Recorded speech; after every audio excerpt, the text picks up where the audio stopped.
Hi, welcome to my channel. I'm Overlord, and today I'm going to be talking about some of the story and lore behind one of my favorite games of all time, Overlord. There are a lot of things to cover and consider in this game, so the first thing I'm going to do is go over what's happened in the world that it comprises of, and the main storyline of it, including the DLC. Overlord is a dark comedy fantasy game where you, the player, take on the mantle of the one, the only, Dark Overlord. Or at least the Dark Overlord successor, since the last one was unfortunately, or fortunately depending on your moral alignment, defeated by a ragtag team of 7 heroes before you were awakened. The heroes range in background and race, and like a good villainous protagonist, you've got to take them down one by one before they can really provide a resistance to your rule.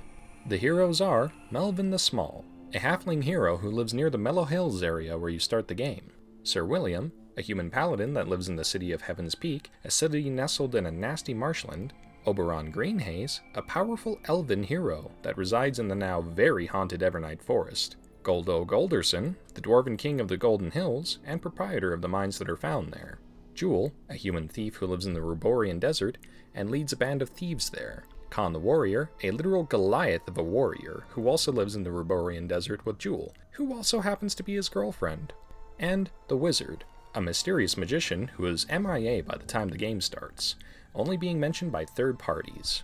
And each of these heroes went back home after they overthrew the last Overlord. So at the beginning of the game, you're comatose in a crypt, and you also have amnesia.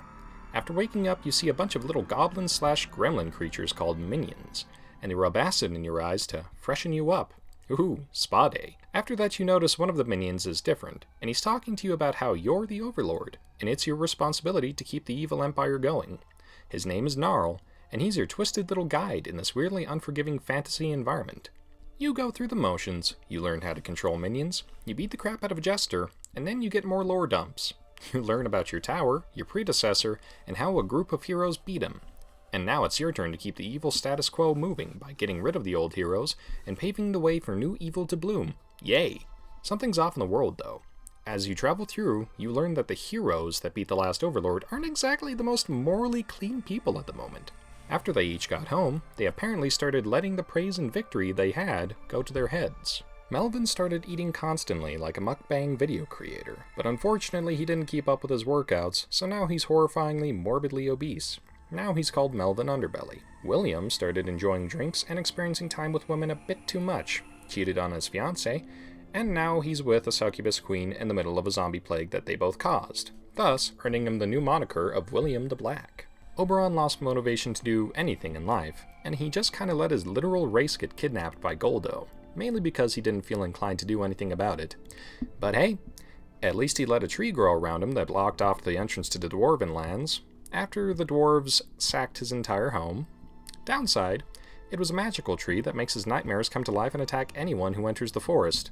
Goldo, of course, was overcome with greed, forcing his kingdom to work in his mines night and day.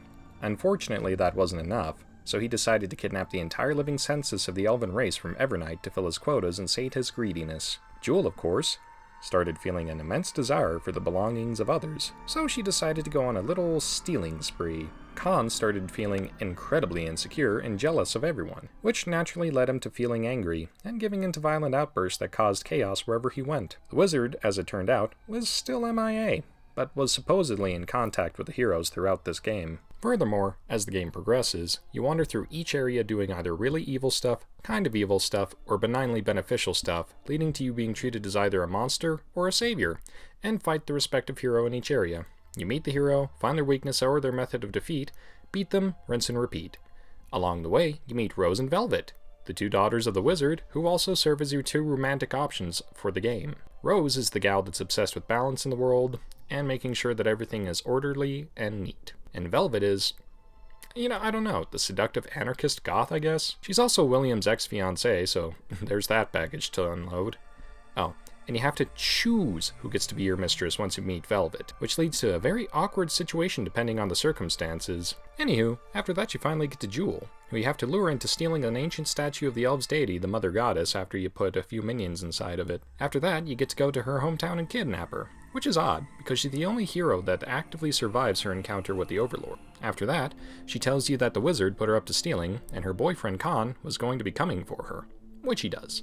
Khan goes on a rampage to get his honey back and attacks the village of Spree in the Mellow Hills that you first explored. And once you catch up with him, he dips out to attack Heaven's Peak. After one heck of a battle, he finally goes down and explodes, leaving just the wizard to deal with afterward.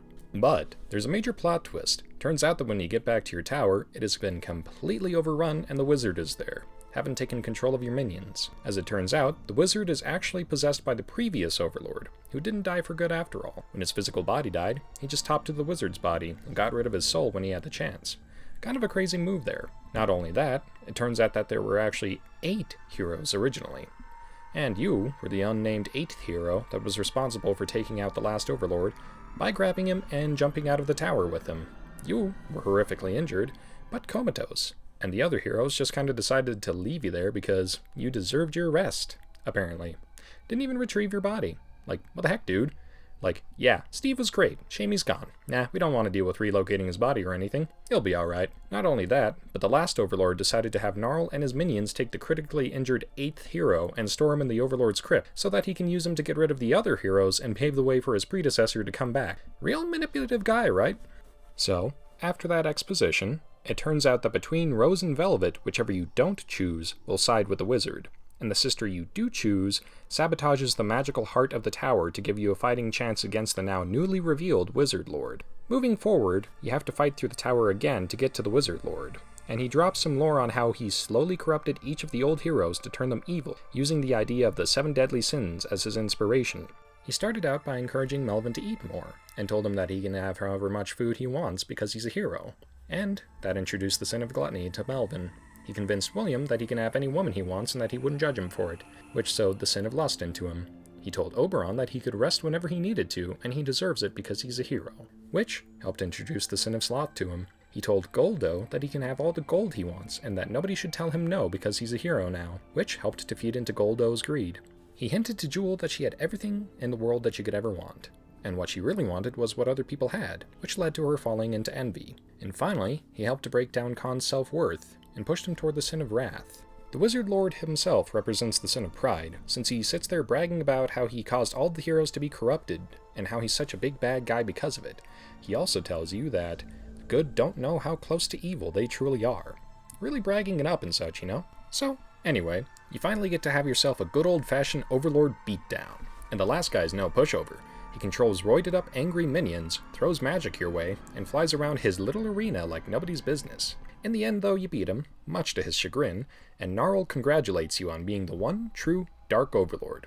Then, depending on your choices, you see a number of post-game scenes, including the Jester, and he's doing a ritual and implying to be possessed by the spirit of the last Overlord. Seriously, the guy jumps from body to body so much he may as well be a flea, and that's when the main storyline ends.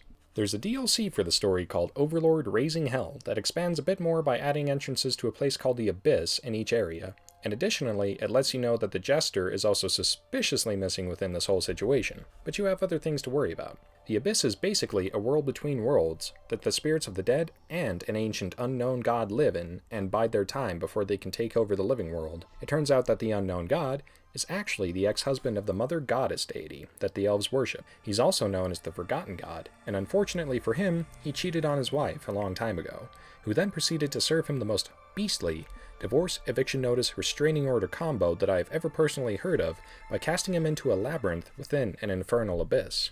The goddess also forced all mortals to forget about him, and if they try to remember him, they forget faster than me trying to remember what I was walking into a room to get. You have to go through each abyss in each area, and there are 4 total before the infernal abyss. 1 in Mellow Hills, 1 in Heaven's Peak, 1 in Evernight, and 1 in the Golden Hills, each with their own corresponding heroes who are literally being tortured based on their own sins. After you beat each abyss and take it over, you finally get to the infernal abyss in the Ruborian Desert where Jewel used to live. Here, you have to deal with a labyrinth and Khan again before you meet the Forgotten God, whom you then proceed to beat to a pulp, and become the new Lord of the Abyss.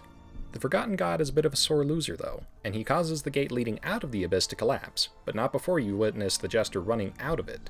Little son of a gun trapped you, and the Overlord is trapped in the abyss seemingly forever as the wraiths of the abyss kneel before you, implying they serve you now, which at least is cool. The epilogue shows the minions and the mistress you chose, now pregnant, mourning your loss, and Gnarl says he was fond of you, before ominously stating that evil always finds a way.